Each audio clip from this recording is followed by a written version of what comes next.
Where is David? It's a simple question, but probably a complicated answer. For the man who all eyes are on as the investigation continues into the death of the young girl found in his car, as there's no arrests, no named suspect, no named person of interest, and now a statement from the LAPD possibly signaling that no one may ultimately be charged with her death. Why haven't we seen or heard from him? And what do we think he's doing right now? Welcome to Sidebar, presented by Law&Crime. I'm Jesse Weber. By the way, as you're watching this, have you ever wondered how we're able to share so many clips from these stories so fast? Well, here's a secret. If you're in the content creation game, we use something called Opus Clip. This is an all-in-one AI editor that makes it so easy to cut, create, and upload videos across any platform. Through AI, Opus Clip generates B-roll, it reframes footage, and it even cleans up audio. It is easy. You just visit opus.pro/sidebar, you sign up, you upload, and in minutes, you will have perfectly edited clips ready to go for TikTok, Shorts, Reels. Opus Clip is your one-stop shop. And having a tool like Opus means that our producers can get you viral courtroom updates instantly. And at Sidebar, we want our listeners to share their ideas too. And this is the most powerful tool there is to help you edit like a pro. So go to opus.pro/sidebar to create your videos today. We're going back to a question that keeps coming up. Where is David? Where is the romantic homicide singer as the investigation into the death of 14-year-old Celeste Rivas Hernandez continues? The girl whose body was found in the trunk of a Tesla that was registered to David, real name David Anthony Burke, out in LA back on September 8th. He has been keeping a very, very low profile. In fact, as far as we see, there have been no confirmed, verified public sightings of him in months. Where is he? Why haven't we seen him? That is what I want to try to understand today. Because we go back here, let's recall the last time that we saw or heard from him, right? If you recall, if you've been following the story, when all of this broke and Celeste's body was found, he was on tour, more specifically his Withered tour. In fact, the day after the body was found, he performed in Minneapolis to a sold-out crowd at the Fillmore. Now, obviously, there was no mention of the investigation or what happened. And then he would end up canceling the rest of his tour, including a show he was supposed to have in Seattle. So there was no concert in LA. There was no appearance at the LA Grammy Museum that was scheduled for September 24th. And since then, we really haven't seen him. His social media presence has been radio silent too. I mean, if you look at some of his past posts in September, right before this news broke, this is what you have. And it kind of mirrors what was on TikTok too. You go to his Instagram, September 7th, there's a post that reads, Withered Deluxe, Merescence, out September 19th. Every song written exclusively by me on my phone, baby. This is a passion project I put together to make sure I didn't lose the raw emotional weight my music carries and how much it means to you all. Thank you to all the friends who collaborated with me on this. Everyone ate their verses up. September 5th. I start media training tomorrow, guys. Wish me luck. September 3rd. The first official Fortnite anthem, Locked and Loaded, is out now, just in time for Global Championship. Listen everywhere and watch the full video on YouTube. This is about a collaboration that he had with the video game.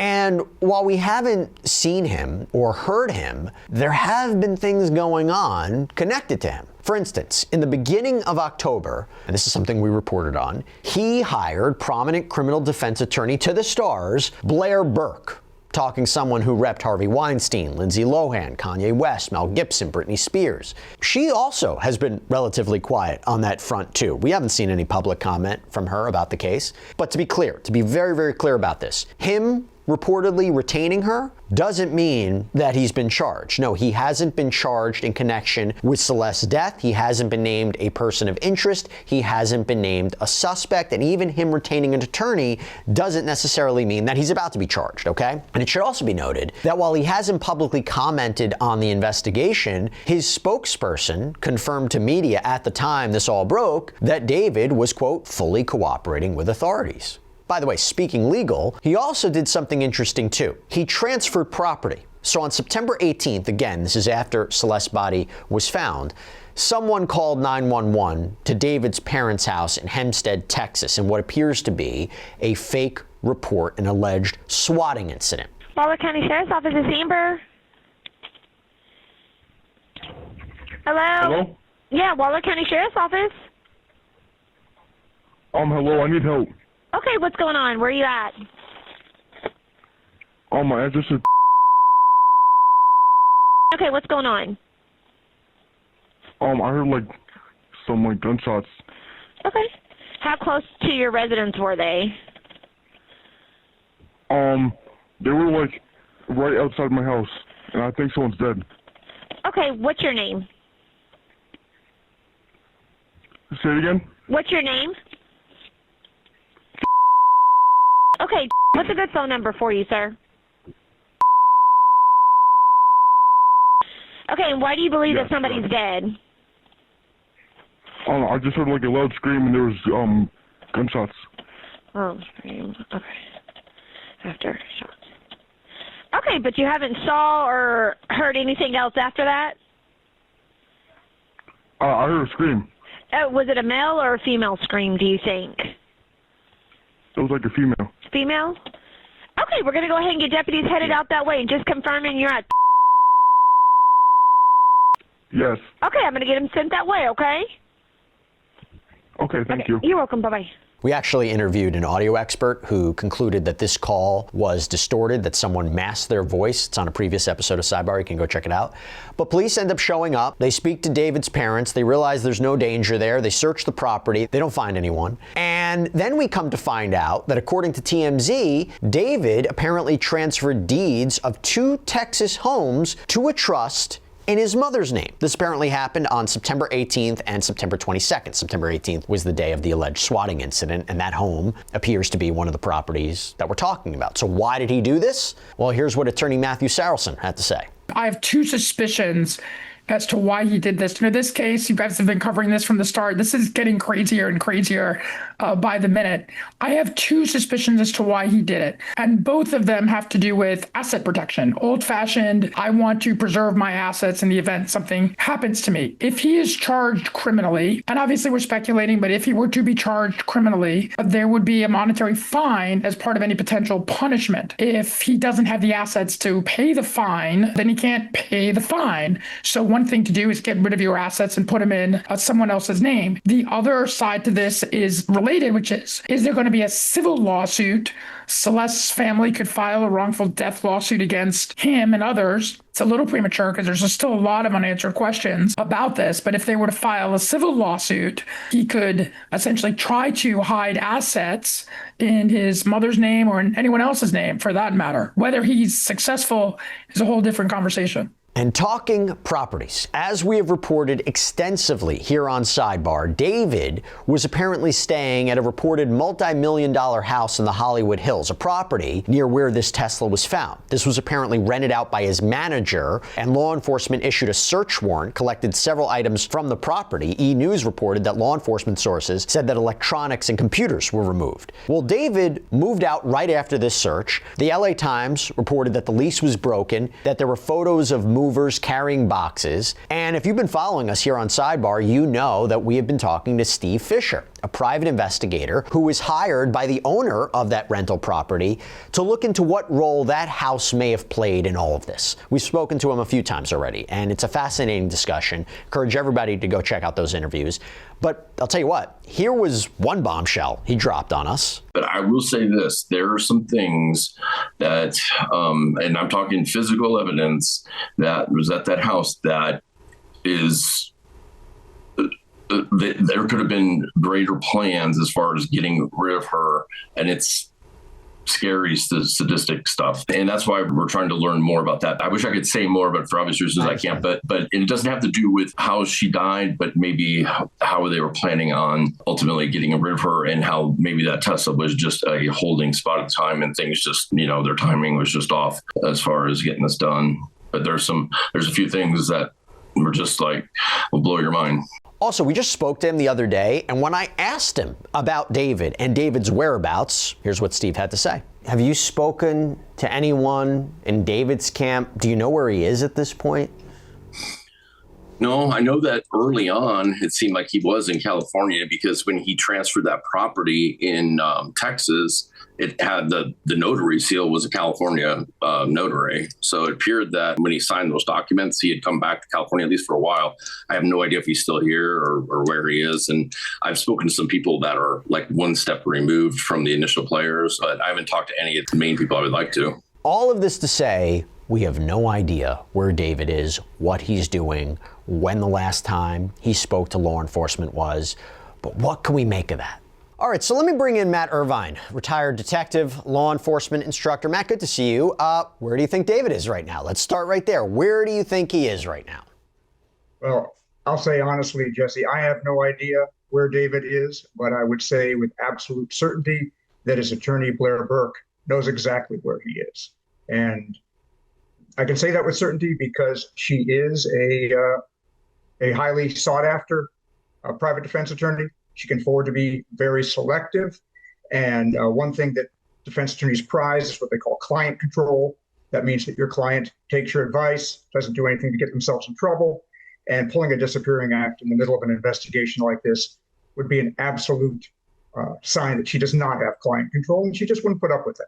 So that leads me to the main question I was going to ask you. Even though, and let me be clear, he hasn't been charged, he hasn't been named a person of interest, he hasn't been named a suspect, do police know where he is? I have to imagine they know where he is because let's say, allegedly, that he did take off. They'd have to alert the public, right? They'd have to say, we're looking for somebody that's connected to this. Again, he may have no role in what happened to Celeste. He may have no role in her body being moved, sure. But I have to imagine the police know where he is. They might be keeping tabs on him. No?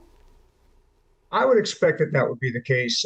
Whether they're actively keeping tabs on him or not, I can't say. But I would say, again, a prominent defense attorney like this has to have a working relationship, a relationship of trust with local police and the local district attorney.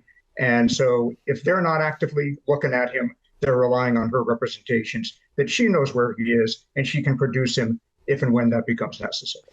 Because, again, we haven't had any verified, confirmed public sightings of him. In your experience, if somebody is a part of a case in some way, where do they typically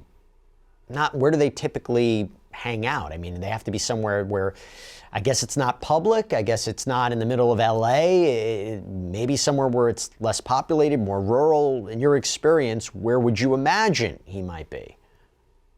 Well, that's a great question. And, there's any number of possibilities. He is a person, at least until recently, who had a fair amount of means.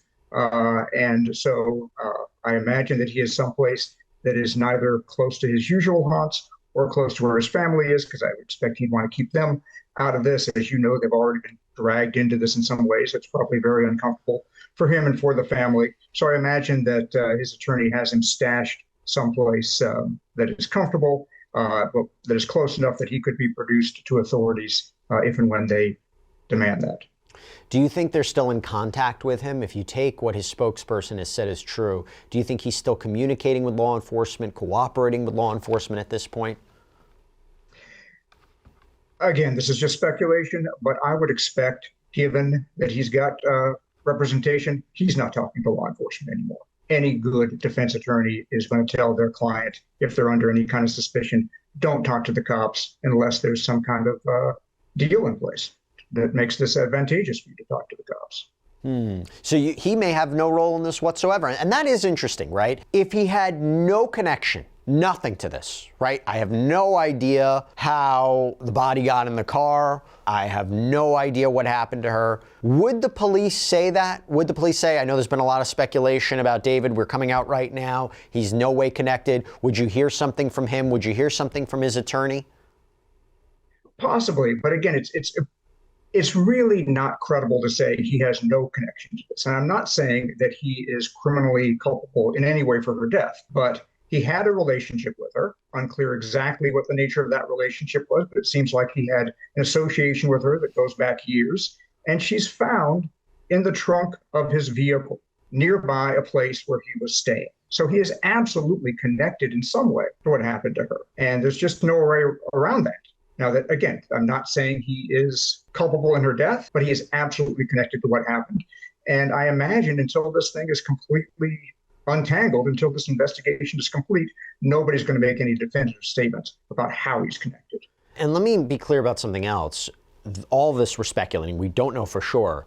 But in your experience, given something like this, cancels his tour dates, do you think he relinquished his passport? Do you think he's in a position where he's saying to law enforcement, I'm not going anywhere, You want to know where I am, here's where I am. Do you think he relinquished his passport? That's possible. That's certainly something that law enforcement could request of him through his attorney, basically as a kind of act of good faith. But until he's charged, he's under no obligation to do anything to make law enforcement's job any easier in this. Are you surprised we haven't even heard from him on social media or in some way about his career, about his songs, about his album? Or does it seem from a legal point of view that could be problematic, or even from an optics point of view that could look problematic to be promoting your album or your tour or your business in some way while this active investigation is going on? I think it's very much the kind of second part of what you said.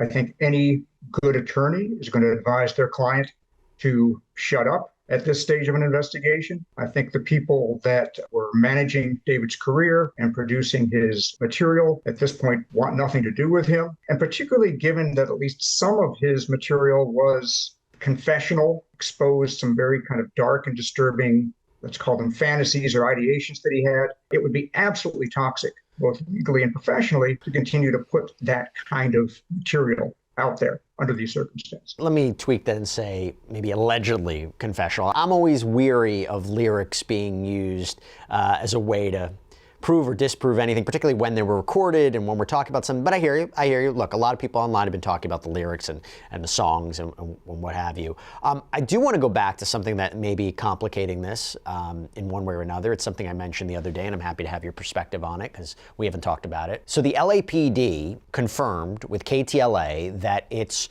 prior news release, quote, stands on its own, essentially meaning this is what they previously said. There's currently possibly no other crime other than concealment of a body that may have occurred. That could change, right? That could change. But making that statement, it stands on its own. No case being sent over to the LA County District Attorney's Office for review or potential prosecution. And one of the reasons that announcement was made was because the Los Angeles County Medical Examiner hadn't yet determined a manner or cause of Celeste's death. Your thoughts on that, and does that affect why we haven't heard from David?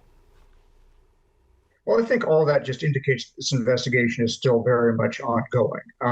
The statement they made recently just said they stand by the statement they made 6 weeks ago, which, as you said, just kind of spoke to what is obvious. We clearly have concealment of a body. We don't know yet what other crimes may have been committed and what we can prove. And you're right, we don't have a cause or manner of death. There's a lot of reasons that may be the case, but that just means that the investigation has to continue in other directions, looking at communications, seeking statements from witnesses and persons with knowledge of what happened to this child. And it just takes time. And LAPD very rightfully is keeping mum about this so as not to prejudice the investigation or any prosecution that might follow. And again, I think David is probably wisely following the advice of counsel and probably the advice of the folks who managed his career and remaining very quiet as well.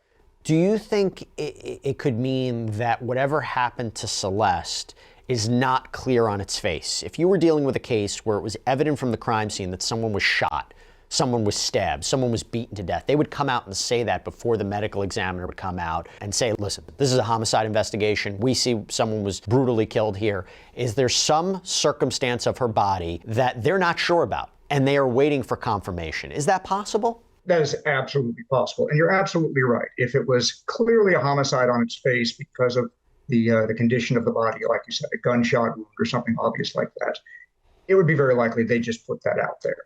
What this suggests is that based on the condition of poor Celeste's body, based on the status of the examination at this time, they can't conclusively say how she died. That could be due to the amount of time that her body was kept under less than ideal conditions in terms of preservation of evidence. There have been speculation that this might have been some kind of a drug-related death. Controlled substances can stay in the body of a dead person for days, maybe weeks, depending on conditions.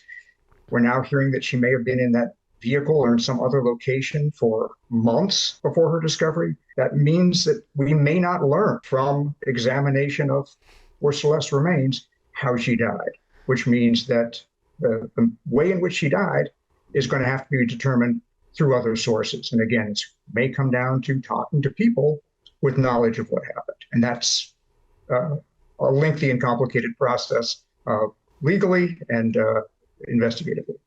I spoke to Steve Fisher, the private investigator who's on the ground looking into this for the homeowner of that rental property, and he said he kept looking at, I believe, the LA County Medical Examiner's website, and they were starting to deliver cause and manner of death evaluations for cases that were in September. So it was his, analysis. Well, maybe we should expect we'll get an update in Celeste's case now, right? If they're backlogged and they're starting to get to September. Is that something we should expect? And with such a high-profile case, the way they would deliver that information or the way that information would be publicized, does law enforcement handle it differently? When it is time to release the cause and manner of death from the LA County Medical Examiner, is there a way that it's going to be published that may be different in typical cases? That's an excellent question. I don't know if they can kind of put a lid on the ME's eventual findings, if they can ask for that to be kept confidential under these circumstances. I know that the LA Coroner's Office communicates and cooperates with homicide investigators in ways that maximize the chance of a successful investigation and prosecution, if that's where the facts lie. So the short answer is I'm not sure whether they could kind of keep a lid on it. I would say that in my own experience, when you're looking at examination of evidence from the body of a person, there's often several rounds of testing that take place. They'll look first at the place that they think they've got the best chance of getting the best evidence. If they don't find it there, they look someplace else. If they don't find it there, they look someplace else. There's different tests to test for different substances. So this could be a process that just takes a long time by process of elimination until, unfortunately, maybe you get to the place where you say, we just can't tell. This body has been under poor conditions for too long for us to be able to make a determination. I don't know when or if they're going to arrive at that place. But that doesn't mean the investigation is over at that point. Right. It just means that the investigators have to look for the truth in other places.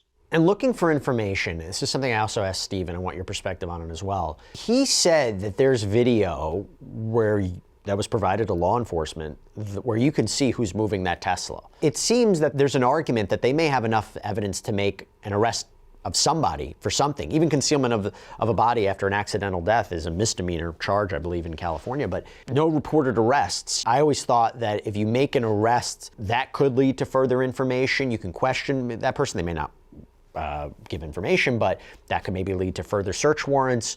Why do you think we haven't seen an arrest at any level, that may further the investigation? Or are they waiting to say, hey, if we're going to move forward with charges, we have to make sure they're the highest level charges possible? Well, it's definitely true that in a lot of cases, you start with the low-hanging fruit or the people that are kind of involved around the periphery of an offense and try to basically cooperate them to kind of move up the food chain in terms of criminal culpability.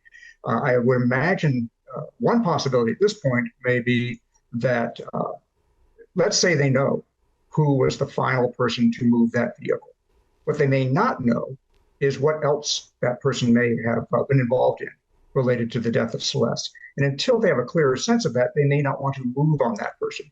You don't want to arrest somebody for a misdemeanor and give them some kind of immunity in order to get their cooperation and then realize, oh, shoot, this is actually the killer. And we just got to deal with them. And we lost the opportunity to hold them accountable.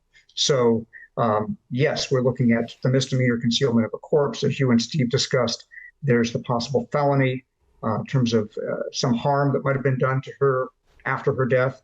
I know Steve Fisher has mentioned that there were what he called something like farm implements found in the home. If any of that. Well, he clarified that in terms of what those instruments may or may not have been. Yeah. Okay.